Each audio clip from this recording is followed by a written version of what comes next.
Hi అండి, అందరికీ నమస్తే. నేను మీ Gayatri. Welcome to Gayatri cookings and blogs. ఎలా ఉన్నారండి అందరూ? నేను బాగున్నాను. మీ అందరూ కూడా చాలా చాలా బాగుండాలని మనస్ఫూర్తిగా కోరుకుంటూ ఈరోజు వీడియోలోకి అండ్ రెసిపీలోకి అయితే వెళ్ళిపోదాము. రెసిపీలోకి వెళ్ళే ముందు అయితే అందరికీ ఒక చిన్న మాట అండి. ఎవరైనా కనుక మన ఛానల్ని, మన వీడియోస్ని ఫస్ట్ టైం చూస్తున్న వాళ్ళైతే ఖచ్చితంగా లైక్ చేసి, షేర్ చేసి, అలాగే సబ్స్క్రైబ్ చేసుకొని మాత్రమే వీడియోస్ అనేది చూడటానికి ట్రై చేయండి. ఎందుకంటే ఎంతో కష్టపడి వీడియోస్ అనేది షూట్ చేసి, ఎడిట్ చేసి మీకోసం ది బెస్ట్గా ప్రజెంట్ చేయడానికి అయితే ట్రై చేస్తూ ఉంటాము. మీరు ఇచ్చే సబ్స్క్రైబ్ ఏదైతే ఉందో మాకు చాలా సపోర్టివ్గా ఉంటుంది. అందుకని కంపల్సరీగా సబ్స్క్రైబ్ అయితే చేసుకొని వీడియోని అయితే చూడడానికి ట్రై చేయండి. ఈరోజు మన ఛానల్లో రెసిపీ వచ్చేసరికి నెత్తాళ్ళ మిరుమనమాట. ఇది చాలామందికి చాలా ఇష్టంగా తింటూ ఉంటారు. అలాగే నెల్లూరు స్టైల్లో అయితే ఎలా చేయాలి అనేది ఈరోజైతే మన ఛానల్ అయితే చూద్దామండి. ఫస్ట్ అయితే వీటిని తలలు ఉంటాయి కదా, అవన్నీ కూడా చక్కగా రిమూవ్ చేసేసి ఈ విధంగా క్లీన్ చేసి పక్కన పెట్టుకున్నాను. ఇవి వచ్చేసరికి 1/2 కిలో కంటే ఎక్కువ, 1/2 కిలో కంటే తక్కువ ఉన్నాయండి. చూసారు కదా, ఈ విధంగా క్లీన్ చేసి పెట్టుకున్న తర్వాత ఒక బాండెట్లో అంటే స్టవ్ ఆన్ చేసుకొని బాండెట్లో ఫస్ట్ అయితే వీటిని ఫ్రై చేసేసుకోవాలి. డ్రై రోస్టే అనమాట. ఆయిల్ అనేది ఏమీ అవసరం లేదు. ఇందులో ఉండే ఇసుక అదంతా కూడాను మనము ఈ విధంగా క్లీన్ చేసుకోవడం వల్ల చక్కగా రిమూవ్ అయిపోతుంది. క్లీన్ చేయడం కూడా చాలా ఈజీ అయిపోతుంది అనమాట ఈ విధంగా చేయడం వల్ల. చూసారు కదా, ఈ విధంగా మనము ఫ్రై చేసుకునేసి వీటిని పక్కన పెట్టేసుకోవాలి. వాటర్లో చక్కగా వాష్ చేసి క్లీన్ చేసి పెట్టుకోవాలన్నమాట. ఇలా చేయడం వల్ల మనకి నెత్తాళ్ళ రుచి అనేది చాలా బాగుంటుంది, టేస్టీగా కూడా ఉంటుంది. అలాగే ఇసుక కానీ, డస్ట్ కానీ, దాని లోపల ఉండే బ్లాక్ కలర్లో ఒకటి ఉంటుంది కదా, అది కూడా చక్కగా రిమూవ్ అయిపోయి మనకైతే వచ్చేస్తుంది.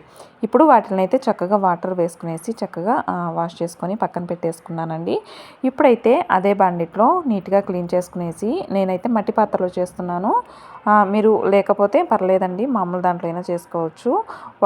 ఇట్లాంటి కూరలకి వేటికైనా కూడాను ఆయిల్ అనేది కొద్దిగా ఎక్కువగానే ఉంటే అన్నంలో కలుపుకొని తినేటప్పుడు రుచి అనేది బాగుంటుంది. ఇప్పుడు ఒక 2 టేబుల్ స్పూన్ల వరకు ఆయిల్ని తీసుకొని కొద్దిగా మెంతులు, ఆవాలు, జీలకర్ర ఇవి వేసేసుకునేసి అవి కొద్దిగా ఫ్రై అయిన తర్వాత ఆనియన్స్ నేను ఒక 2 మీడియం సైజ్ ఆనియన్స్ అనేవి తీసుకున్నానండి. ఆనియన్స్ ఎంత ఎక్కువ తీసుకుంటే రుచి అనేది అంత బాగుంటుంది. అలాగే మనకి గ్రేవీ కూడా అన్నంలోకి కలిసేలాగా వస్తుందన్నమాట. చూసారు కదా, ఇవన్నీ కూడాను పచ్చివాసన పోయేంత వరకు ఒకసారి అనేది వేపేసుకోవాలి. ఆనియన్స్ అనేవి కొద్దిగా ఒక 50% అనేవి చక్కగా ఫ్రై అవ్వాలి. నెక్స్ట్ వచ్చేసి ఒక 3 మీడియం సైజు టమాటాలను అయితే ఈ విధంగా కట్ చేసి తీసుకున్నాను. ఈ టమాటాలు ఎక్కడివి అనుకుంటున్నారా? ఈ టమాటాలు వచ్చేసి కొన్నవి కాదండి, మన టెర్రస్ గార్డెన్లో వచ్చిన టమాటాలు అనమాట. చాలా హ్యాపీగా ఉంటుంది ఇలా చేస్తూ ఉన్నప్పుడు. అంటే మీకు వీడియో అనేది షేర్ చేయలేదు కదా, చాలా రోజులైంది గార్డెన్ వీడియో అనేది షేర్ చేసి. నెక్స్ట్ వీడియోలో కంపల్సరీగా మీకు గార్డెన్ వీడియో ఎలా ఉంది, ఏంటి, ఏమేమి చెట్లు వేస్తున్నాను అనేది అయితే మీకు అప్డేట్ ఇవ్వడానికైతే ట్రై చేస్తానండి. చూడండి, ఈ విధంగా పసుపు, ఉప్పు వేసేసి చక్కగా ఒకసారి కలుపుకునేసి మూత పెట్టేసుకునేసి టమాటాలు పైన స్కిన్ అనేది చక్కగా సపరేట్ అయ్యేంత వరకు చక్కగా వేపేసుకోవాలి. అంటే కూర అనేది మనకి బాగా దగ్గర పడి గుజ్జులాగా వచ్చేయాలన్నమాట. మూత పెట్టుకొని మనము ఒక 5 మినిట్స్ పాటు అలా వదిలేసామంటే చక్కగా మనకి టమాటాలు అనేవి దగ్గర పడి కూర అనేది చక్కగా రెడీ అయిపోతుంది. ఇప్పుడు ఒక పిడికెడు వెల్లుల్లి రెబ్బల్ని ఈ విధంగా కచ్చాపచ్చాగా దంచుకొని తీసుకున్నారంటే ఆ వాసన ఊరు బయట వరకు రావాల్సిందే. అంత బాగుంటుంది ఈ వెల్లుల్లి రెబ్బల స్మెల్ అనేది.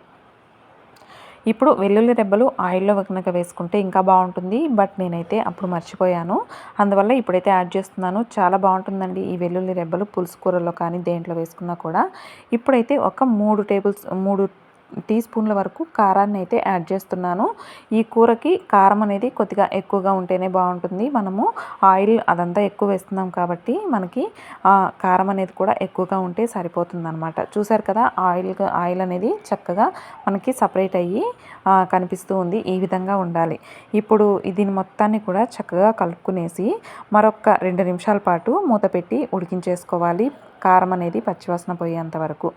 ఇప్పుడు క్లీన్ చేసి పెట్టుకున్నటువంటి నెత్తాళ్ళు ఏవైతే ఉన్నాయో వాటిని కూడా వేసేసి ఈ కర్రీలో అంటే ఈ టమాటా గుజ్జులో ఈ నెత్తాళ్ళ చేపలు అనేవి చక్కగా కలిసేలాగా ఒకసారి అయితే నీట్గా కలుపుకునేసేయాలి. నేనేం చేశానంటే ముందుగానే ఒక లెమన్ సైజ్ అంతా చింతపండుని నానబెట్టి పక్కన పెట్టేసుకున్నాను.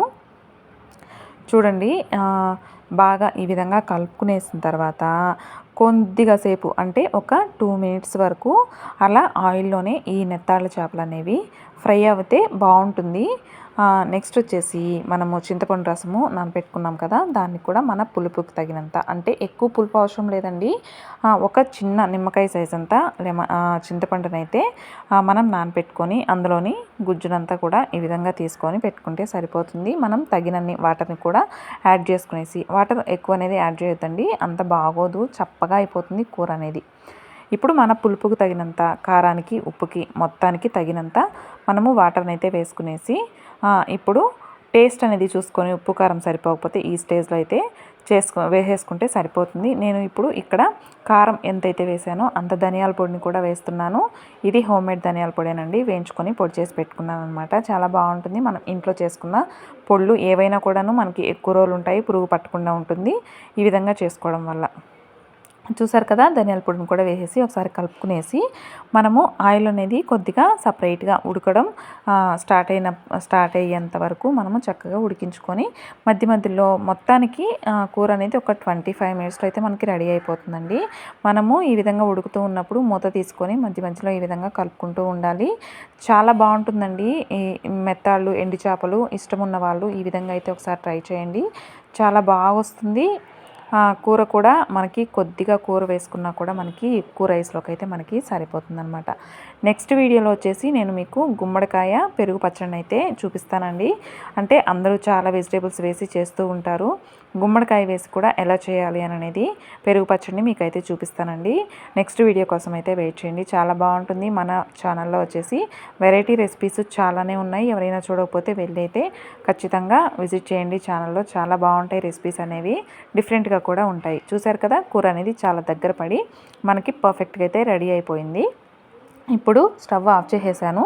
స్టవ్ ఆఫ్ చేసేసిన తర్వాత కూడా చూడండి బాగా ఉడుకుతూ ఉంది. అదేనండి ఈ మట్టి కుండలో చేసే స్పెషల్ అనమాట. ఇప్పుడు మనము సపరేట్గా చేసేసుకోవాలి, అందులోనే ఉంచుకోకూడదు అనమాట. అందులోనే ఉంచుకుంటే పాత్ర అనేది రియాక్ట్ అయ్యి మనకి టేస్ట్ అనేది చేంజ్ అవుతుంది. చూసారు కదా, ఈ రెసిపీ అనేది మీ అందరికీ నచ్చుంటే కంపల్సరీగా లైక్ చేయండి, షేర్ చేయండి, సబ్స్క్రైబ్ చేయండి. Thank you for watching.